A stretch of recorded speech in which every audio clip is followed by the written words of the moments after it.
Hello दोस्तों, कैसे हैं आप सभी। आई होप आप सब अच्छे होंगे, सब मज़े से होंगे और सी टेट के लिए अच्छी तैयारी कर रहे होंगे। दोस्तों, आज का यह मॉक टेस्ट आपका स्पेशल मॉक टेस्ट होने वाला है, क्योंकि इसके अंदर मैंने ईवीएस के वो क्वेश्चन एनसीईआरटी से शामिल किए हैं जो आपको सी टेट पास कराने की ताकत रखते हैं। तो एक एक क्वेश्चन आपका एनसीईआरटी आपकी ईवीएस बुक से है। तो शुरू करते हैं आज का ये मॉक टेस्ट। पहला क्वेश्चन आपकी स्क्रीन पर है। क्वेश्चन दोस्तों है, मधुमक्खियां और उनके छत्तों के विषय में निम्नलिखित कथनों पर विचार कीजिए। आपको कुछ स्टेटमेंट दिए गए हैं, उनको देखना है। एक स्टेटमेंट कहता है किसी शहद के छत्ते में केवल कुछ ही नर मधुमक्खियां होती हैं। बिल्कुल सही बात है आपकी। कोई भी दोस्तों छत्ता जो मधुमक्खियों का होता है उसमें कुछ एक नर मधुमक्खियां होती हैं, बाकी आपकी फीमेल होती हैं। किसी छत्ते में केवल एक रानी मक्खी होती है जो अंडे देती है, यह भी बात आपकी बिल्कुल सही है, स्टेटमेंट सही है। सी है, छत्ते बनाने के लिए नर मधुमक्खियां, यहाँ नर मधुमक्खियां दोस्तों होगा, बहुत महत्वपूर्ण होती हैं। तो नर मधुमक्खियां नहीं दोस्तों, मादा मधुमक्खियां जो होती हैं फीमेल आपकी, वो महत्वपूर्ण होती हैं। तो स्टेटमेंट सी आपका रॉन्ग हो जाएगा। डी है, नर मधुमक्खियां रस की खोज में फूलों के चारों ओर नाचती हैं और मादा मधुमक्खियां फूलों से शहद के लिए रस लाती हैं। तो ये भी आपका स्टेटमेंट क्या है, रॉन्ग हो जाएगा। नर मधुमक्खियां नहीं नाचती हैं चारों ओर। तो आपके सी और डी आपके स्टेटमेंट गलत हो जाएंगे। कौन आपका सही हो जाएगा? आपका स्टेटमेंट जो होगा वो सही होगा ए और बी, यानी फर्स्ट स्टेटमेंट आपका फर्स्ट ऑप्शन सही हो जाएगा, ए और बी। यहाँ पे एनसीईआरटी की कटिंग है दोस्तों आपकी, क्या है ये एनसीईआरटी के अंदर आपका दिया गया है। हर छत्ते में एक रानी मक्खी होती है जो अंडे देती है। छत्तों में कुछ नर मक्खी भी होती हैं। छत्ते में बहुत सारी काम करने वाली मक्खियाँ भी होती हैं। ये दिन भर काम करती हैं, शहद के लिए फूलों का रस ढूंढती हैं।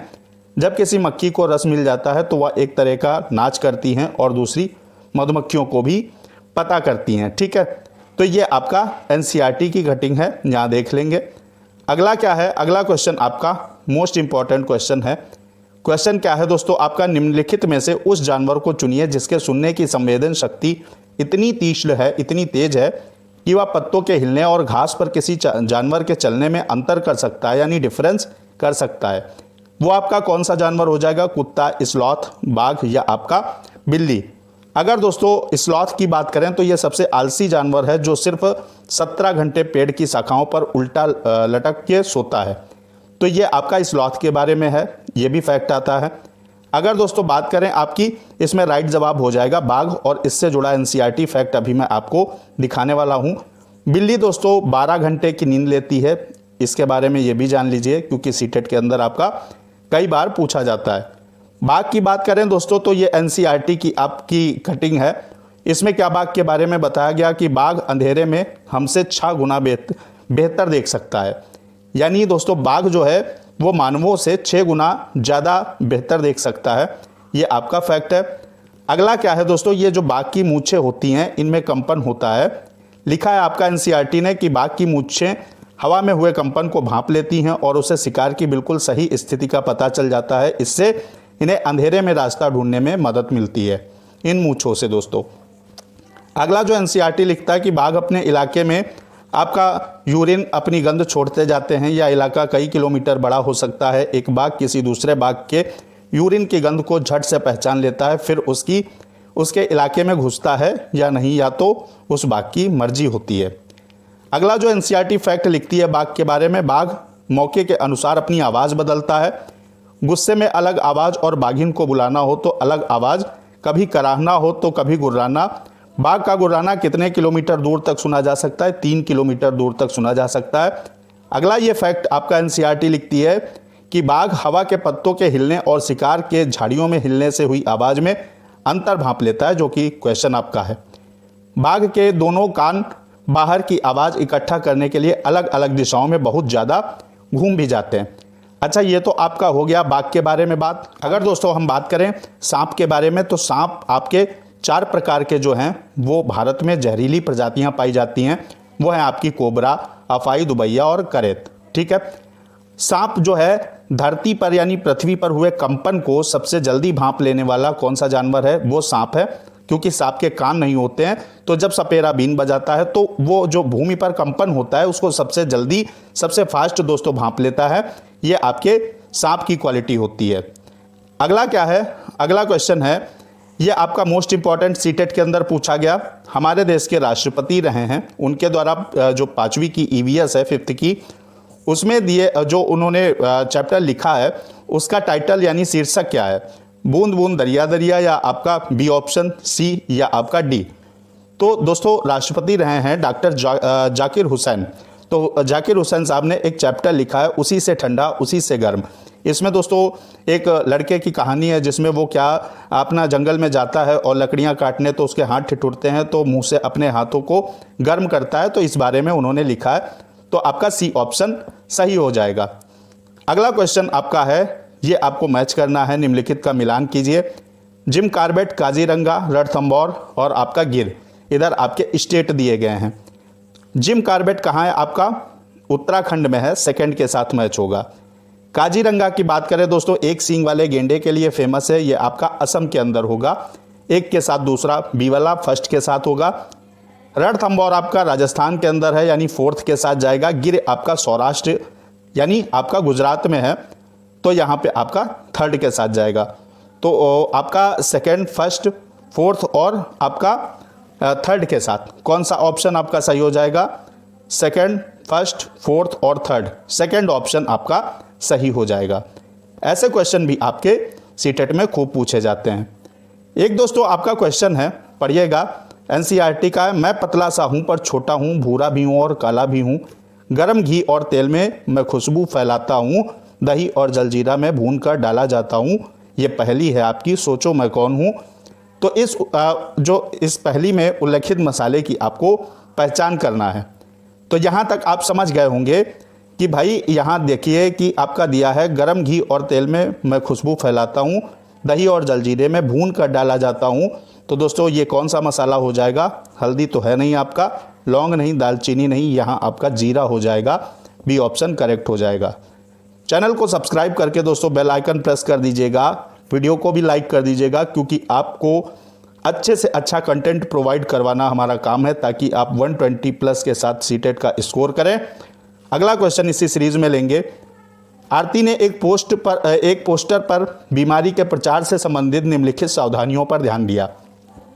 इस तरीके का कोई पोस्टर बना होगा, उसमें दोस्तों कुछ सावधानियां लिखी थी।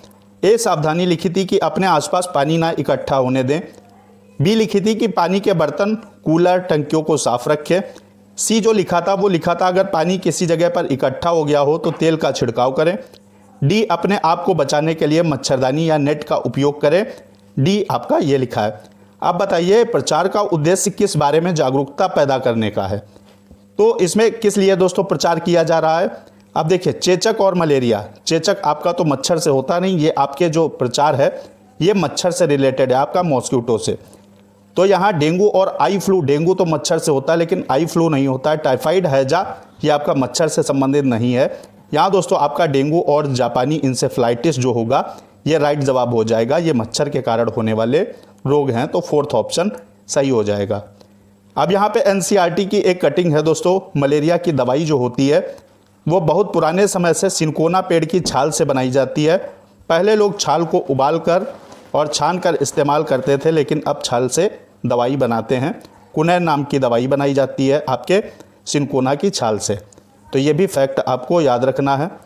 अगला क्वेश्चन जो है वो है आपका, राजस्थान के अंदर आपकी बावड़ियाँ पाई जाती हैं। ये क्या होता है? सीढ़ीदार कुआं होता है एक टाइप से। इसके बारे में नीचे दिए गए स्टेटमेंट पर आपको विचार करना है। ए कह रहा है या मुख्यतः वर्षा रहित क्षेत्र में ही पाए जाते हैं। बिल्कुल सही बात है, जहाँ कम बारिश होती है वहाँ ये आपके बावड़ी पाई जाती हैं। या वर्षा जल के भंडारण और संरक्षण की पारंपरिक प्रणाली है। ये भी आपका स्टेटमेंट सही है। ये आपकी बावड़ियाँ इसलिए ही बनाई जाती हैं कि वर्षा का जल जो है उसको सेव कर सकें, उसका कंजर्वेशन कर सकें। सी कह रहा है कि इसका उपयोग सामुदायिक संसाधन यानी कम्युनिटी रिसोर्स के रूप में किया जाता है। ये भी आपका सही हो जाएगा। अगला है, बावड़ियों में सीढ़ियाँ जमीन के नीचे कई मंजिल तक जाती हैं, परंतु किसी को भी सीढ़ियों द्वारा नीचे पानी लेने जाने की अनुमति नहीं होती है। तो ये आपका स्टेटमेंट गलत हो जाएगा। अगर अनुमति नहीं होती तो फिर इन्हें बनाया ही क्यों जाता है?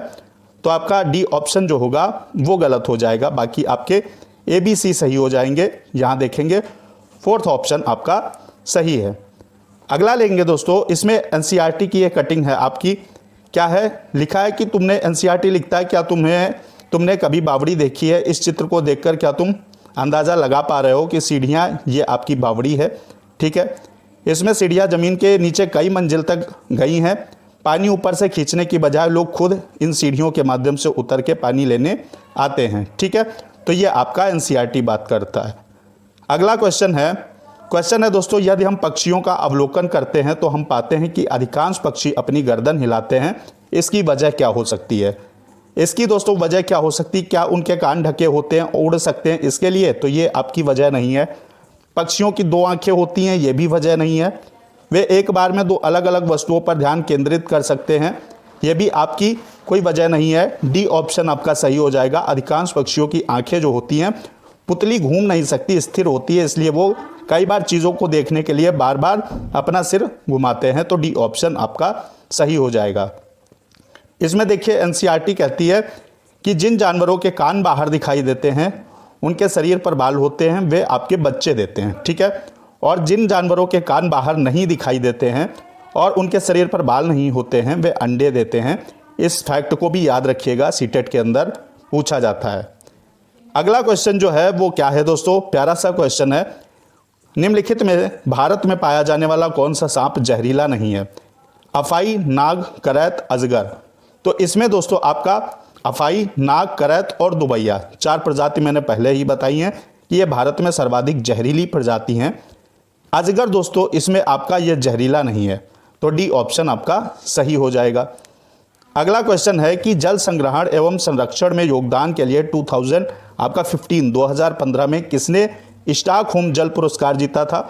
तो राजेंद्र सिंह, मेधा पाटकर, या आपका ऑप्शन सी हो जाएगा, या आपका डी हो जाएगा सुंदरलाल बहुगुणा। तो इसमें दोस्तों जो जल भारत का जिन्हें वाटरमैन बोला जाता है वो आपके राजेंद्र सिंह है। ए ऑप्शन सही हो जाएगा। इनकी एक संस्था है तरुण भारत संघ करके, इसने दोस्तों जल संरक्षण के लिए बहुत अभियान चलाया है, बहुत संघर्ष किया इस संस्था ने। वो संस्था आपकी ये आपके राजेंद्र सिंह की है। तो इन्होंने जल पुरस्कार जीता था, वाटरमैन ऑफ इंडिया बोला जाता है। अगर बर्डमैन ऑफ इंडिया बोला जाए तो आपके सलीम अली हो जाएंगे। तो ए ऑप्शन आपका इसमें सही हो जाएगा। अगला क्वेश्चन दोस्तों क्या है, निम्नलिखित में से कौन सा वर्तमान पाठ्यक्रम के 6 मुख्य थीमों में से एक नहीं है। आपकी ईवीएस दोस्तों जो है वो आपकी मेन 6 मेजर थीम्स पर आधारित है। अब उसमें कौन कौन सी थीम है आपकी, हम चीज़ें कैसे बनाते हैं ये है थीम आपकी मेजर थीम है। भोजन यानी फूड आपकी मेजर थीम है। आवास आपकी मेजर थीम है। इसके अतिरिक्त आपकी शेल्टर भी है। ठीक है, और यहाँ कौन सी मेजर थीम नहीं है आपकी, काम और खेल, ये मेजर थीम नहीं, ये आपकी सब थीम है। तो बी ऑप्शन के साथ सही जवाब जाएगा।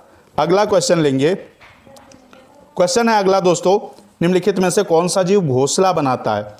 कोबरा, अफाई, करैत, दुबैया। तो ये चारों प्रजाति जहरीली हैं, लेकिन आपका किंग कोबरा जो है वो आपका घोंसला बना के रहता है। ए ऑप्शन सही हो जाएगा।